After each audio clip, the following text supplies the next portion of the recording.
Hey, Terri here to talk about Fuller House, the Netflix sequel series to Full House, a show that I adored when I was a child and was a little hesitant about returning to in this sequel series. No spoilers here, just my overall thoughts having seen season 1.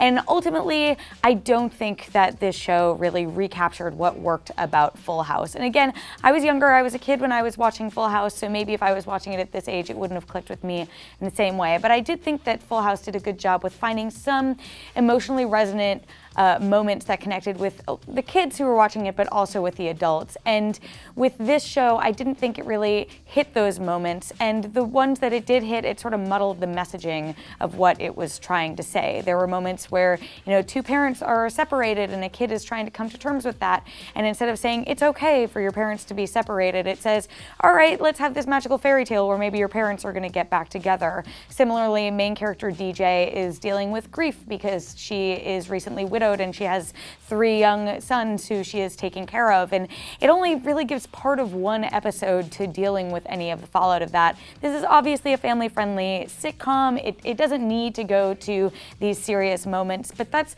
part of what makes the shows, the sitcoms we do remember and care about, something that we treasure in our memories. Beyond that, the heavy nostalgia of this show just really kills a lot of what makes it unique. Not even unique, but stand on its own apart from Full House. There, in almost every episode, is not only a callback to Full House, obviously they're all characters from it, but also a character from that who is not a main character on this show, like Uncle Jesse, Joey, Danny Tanner, will show up. And really, I think those moments detract from what is working about this show.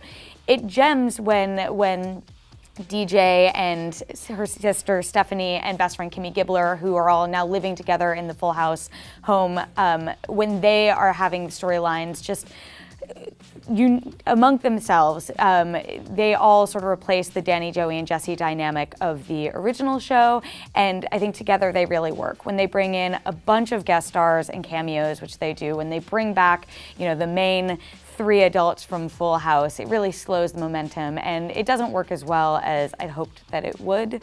I think overall, it was pretty mediocre. It's not bad, although if you didn't like Full House, this is not the show for you. There's really not going to be much for you there.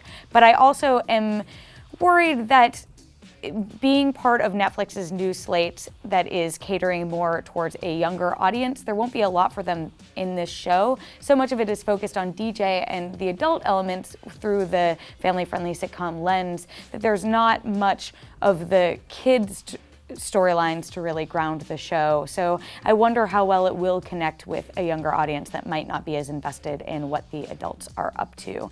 So that's what I thought about Full House. You might be binging it this weekend, you might not. Either way, I would love to hear your thoughts on this revival and also the Netflix revival trend in general. There are a lot of shows that Netflix is bringing back in the near future, and you can make sure to get plenty of coverage on all of those and all things TV at IGN.